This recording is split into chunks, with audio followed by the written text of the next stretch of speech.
James, who turned 18 in December 2025, has only recently begun embracing the attention that comes with his role in the royal family. The freshly graduated teen is the son of Prince Edward, Duke of Edinburgh, the youngest brother of King Charles, and Sophie, Duchess of Edinburgh. Solutions are out there. There is real solutions to these problems. The moment has arrived, and when it is finally confirmed, when the letters patent are sealed and the decision is made official, the entire framework of the British monarchy will shift in a way that no tabloid headline, no Netflix documentary, and no transatlantic press conference could ever have predicted.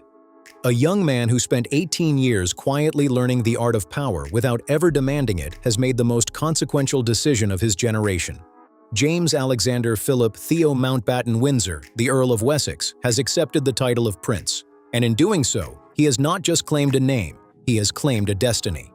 He has become the rightful heir to the legacy of Prince Philip, the Duke of Edinburgh, and the silent engine of a monarchy that is no longer in crisis, but in full, deliberate, and unstoppable ascent. But here is the question you need to sit with before we go any further. Why does this moment matter so much? There have been princes before. There have been heirs and spares and titled royals cycling through the system for centuries. So what is it about this particular young man at this particular moment in 2026 that has the entire global royal watching community holding its breath? Stay with us, because by the time we reach the end of this story, you will understand that the acceptance of this title is not just a legal formality. It is the closing of a circle that began the moment Prince Philip first took a young James fishing on the banks of the River Dee at Balmoral. It is the fulfillment of a promise made in silence, honored in service, and sealed in the most profound act of royal duty this generation has witnessed. The weight of the name. Let us begin with the name itself, because every single word carries meaning. James Alexander Philip Theo. The Philip is not accidental. It was placed there with the full, deliberate intention of a family that understood even at the moment of his birth that something different was at work in this child. Prince Philip, the Duke of Edinburgh, was the defining force of the modern British monarchy for over 7 decades. He was the man behind the throne in the most literal sense, the architect of its internal culture, the enforcer of its discipline, and the keeper of its most rigorous standards. He was not always loved by the press or fully understood by the public, but he was, without question, the structural backbone of an institution that has outlasted empires. When James carries that name Philip, it is not ceremonial, it is a covenant. And when you look at this young man, now 18 years old and standing at the threshold of an official princely title, you see that covenant being honored in full. Think about this for a moment. Of all the grandchildren of Queen Elizabeth II, of all the children who grew up in the orbit of that extraordinary couple, why was it James, the youngest and the quietest, who absorbed the deepest lessons of Prince Philip's philosophy? Why was it James who spent those long, cold afternoons at Balmoral learning the art of fly fishing, that aristocratic discipline of patience, silence, and awareness? The other grandchildren had their own memories and inheritances, but the bond between Philip and James was something different. It almost felt as if the old Duke recognized in the youngest grandson a temperament that mirrored his own. Now let us talk about the actual decision, because the acceptance of the HRH style by James Alexander is not as straightforward as it might appear. Under the current letters patent, the legal framework governing royal titles in the United Kingdom, the choice was entirely his. He was not required to become a prince simply by turning 18. The entitlement existed, but the decision to use it was voluntary, and that is what makes this moment so electrifying. Ask yourself this. When was the last time you saw someone born into extraordinary privilege refuse to rush toward status? James waited. For years, palace whispers were consistent. He was watching, learning, and refusing to grab power simply because it was available. This is the fundamental difference between James Alexander and many royal stories that dominated headlines over the last decade.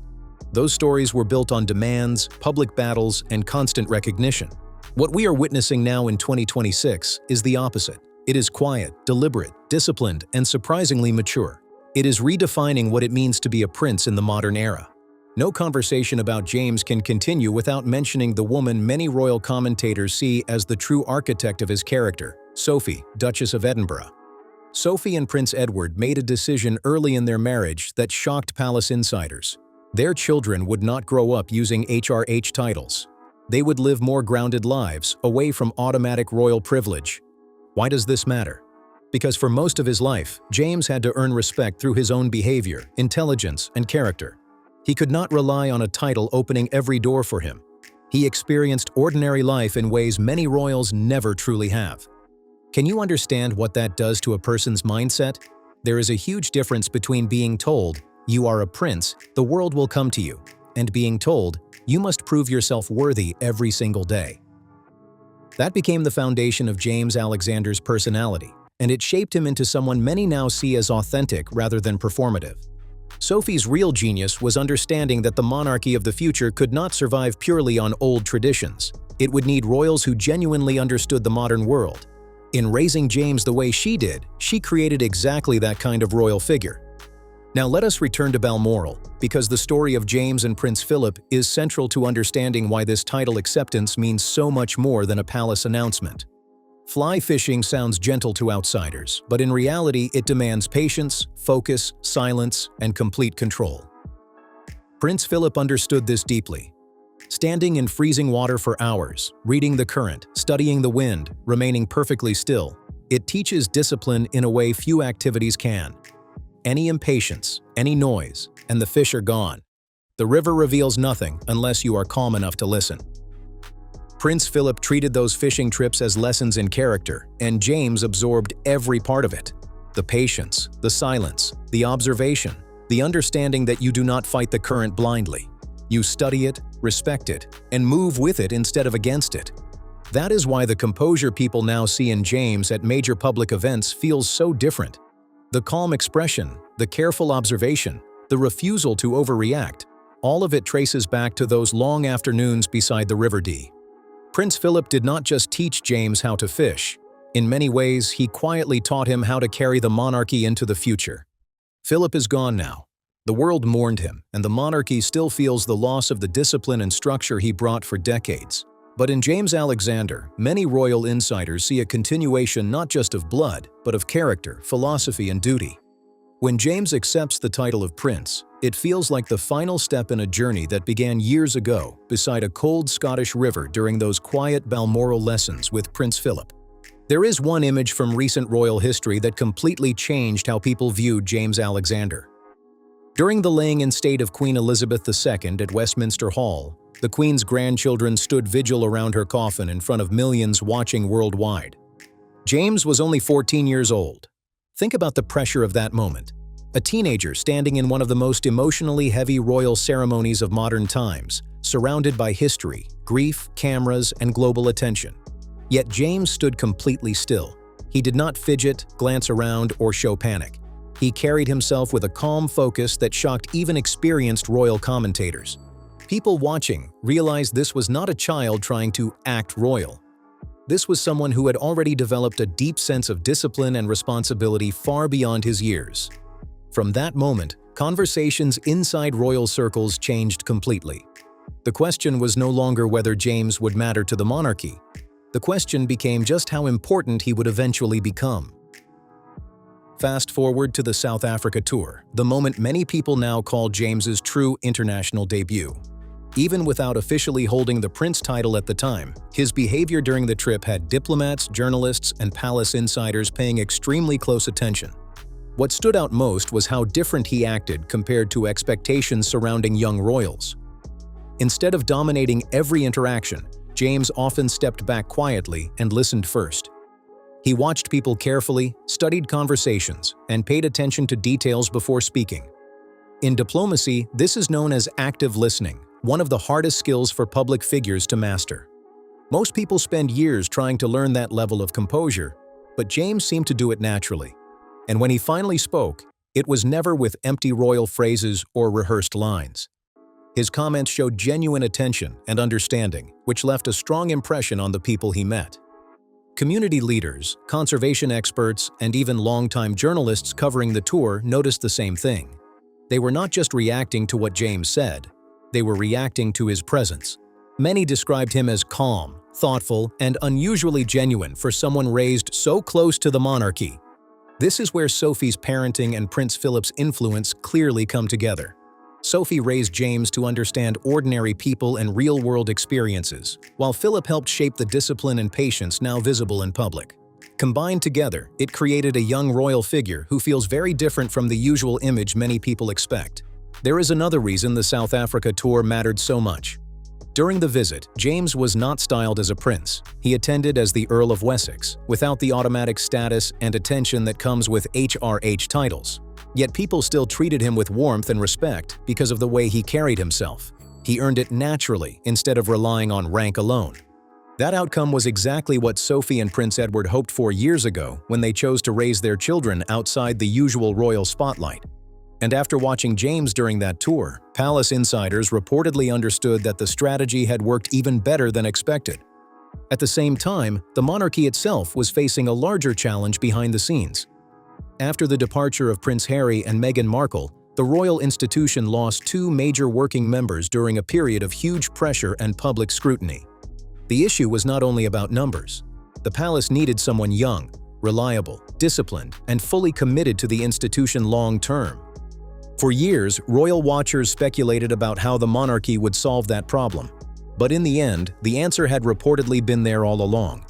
James had been quietly preparing for this role his entire life without demanding attention or forcing himself into headlines. James is not being viewed as a replacement for anyone. Many inside palace circles reportedly see him as a stronger long-term fit because of the qualities he naturally brings. He carries the discipline and loyalty associated with Prince Philip, while also having the grounded perspective that came from growing up without constant royal privilege. He also brings something extremely valuable for the monarchy's future: a modern, analytical mindset.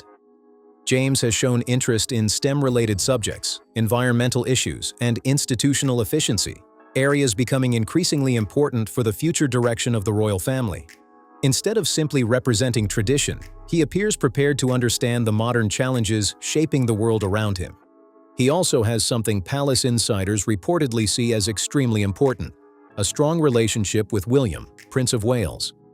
Many describe it as one of the most trusted alliances inside the current royal family, built on mutual respect, loyalty, and a shared understanding of duty. And most importantly, James has shown the kind of discretion the modern monarchy depends on. He has not spent years publicly discussing private family matters or turning personal struggles into worldwide headlines.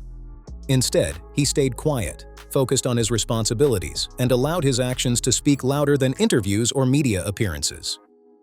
In an era where constant exposure often weakens royal mystique, James has somehow done the opposite. By remaining private and measured, he has become one of the most intriguing figures in the monarchy today. People are interested precisely because he does not constantly demand attention. One major detail about James that mainstream coverage rarely focuses on is his serious interest in science, technology, engineering, and mathematics. This is not just a young royal attending ceremonies and smiling for cameras. Many insiders see him as intellectually serious and deeply engaged with modern global issues. That matters because the monarchy now faces challenges completely different from previous generations. Public skepticism, climate concerns, rapid technological change, and global instability all require the royal family to appear informed and genuinely connected to the modern world. Symbolism alone is no longer enough. James reportedly approaches issues like conservation and sustainability with a more analytical mindset. Rather than simply attaching his name to causes, he appears interested in understanding how systems actually function and how long-term solutions can be developed. Palace observers believe this gives him a very different image from the traditional celebrity-style approach often associated with public figures. The same applies to his interest in military and national security topics. It is reportedly not just about ceremony or tradition, but about understanding the strategy, technology, and infrastructure behind modern defense systems. That kind of focus has reportedly impressed senior royal figures behind palace walls. Many believe King Charles III sees James as someone capable of carrying forward many of the long-term causes he spent decades promoting, especially environmental sustainability and institutional modernization. The difference is that James represents a younger generation that naturally understands the digital and technological age shaping the future. But perhaps the most important relationship in all of this is the connection between James and Prince William. Palace insiders suggest William sees James as someone he can genuinely rely on during an increasingly demanding royal future. The age gap between them actually works in their favor. James is young enough to learn from William and support him without rivalry, but mature enough to contribute real strategic value rather than simply standing in the background. That balance is extremely rare inside royal structures. According to palace sources and royal commentators, William has reportedly taken a personal interest in James's development beyond normal royal mentoring. Many believe he sees in James the loyal support system he has long needed during years of pressure, family tensions, and public scrutiny. What makes James stand out is that his loyalty appears fully voluntary, rather than forced by status or expectation. Royal watchers often point to the fact that he has never chased personal publicity or attempted to build a separate public brand away from the institution. Instead, he appears committed to supporting the monarchy itself. When William eventually becomes king, many insiders believe James will stand beside him as one of the most trusted figures within the royal structure. Palace observers increasingly view their partnership as one of the defining relationships shaping the future of the House of Windsor. History shows that strong monarchies are rarely carried by one person alone. They survive through trusted alliances, discipline, and reliable inner circles capable of supporting the crown during difficult periods. Many royal commentators now believe James represents exactly that kind of stabilizing figure for the next era of the monarchy. That is why the palace appears to have handled James Alexander's rise with such careful planning and patience. Nothing about this process feels rushed. Every step has been measured, controlled, and deliberate, almost as if the institution understood from the beginning how important his future role could become. So now that James has officially accepted the HRH style and the title of prince, the real question becomes what happens next. His acceptance does not simply add another royal title to the family list. It strengthens the structure King Charles III has reportedly been trying to build for years, a smaller, focused group of working royals carrying the public responsibilities of the monarchy into the future. He is not being treated like a background royal added for appearances. Palace insiders reportedly see James as a key structural figure for the monarchy's future, someone expected to carry real responsibility as the institution moves into a new era. That means official duties, patronages, diplomatic work, and military affiliations will likely begin expanding around him. Because of his reported interest in STEM-related subjects, many believe he is naturally suited for projects tied to environmental science, defense innovation, education, and long-term sustainability. These are not symbolic photo opportunities. They are areas the monarchy increasingly views as critical to staying relevant in the modern world. But perhaps the biggest message behind James accepting the title of prince goes far beyond royal tradition itself. It sends a signal that the monarchy is trying to evolve through planning, discipline, and long-term strategy, rather than reacting only when scandals or crises explode in public. Many royal commentators believe James represents a very different image of royal service compared to the narratives dominating headlines over the last decade. Instead of turning royal life into personal branding or non-stop publicity, he appears focused on responsibility, structure, and commitment to the institution itself. That is why many people now see this moment not as the ending of a story, but the beginning of one. Looking back years from now, royal historians may view this as one of the most important turning points for the monarchy during the 21st century. For many observers, James feels like a continuation of Prince Philip's legacy in a modern form. The discipline, the reserved personality, the loyalty to the institution, and the refusal to chase celebrity attention all seem connected to the lessons he absorbed growing up. Those quiet afternoons at Balmoral, combined with Sophie's decision to raise him in a grounded environment, shaped someone very different from the public image often associated with younger royals today. And perhaps that is exactly why this story resonates so strongly with younger generations watching from the outside. Many people grew up seeing royal headlines dominated by drama, entitlement, public disputes, or royal figures trying to escape the institution completely. James presents something different. Someone who could have stepped away from royal duty, but instead appears to have willingly stepped toward it. That changes the emotional tone surrounding him completely. Instead of looking like someone trapped by privilege, he comes across to supporters as someone consciously choosing responsibility despite understanding the pressure attached to it. Palace insiders also appear aware of how powerful that image can become. The rise of James has not been presented like a celebrity launch or social media campaign. It has unfolded slowly, carefully, and with a level of restraint that matches his personality. That quieter approach has actually made public interest even stronger, because people feel they are watching something more genuine and less manufactured. At the center of all this is the legacy of Prince Philip. Not simply the titles or royal ceremonies, but the philosophy he represented. Discipline over attention. duty over applause, responsibility over personal image. Many royal watchers now believe James has become the clearest continuation of that mindset within the younger generation of the royal family. That is why his title acceptance feels bigger than a normal royal update. Supporters see it as confirmation that the monarchy may have finally found the kind of young figure capable of stabilizing the institution during a very uncertain modern era.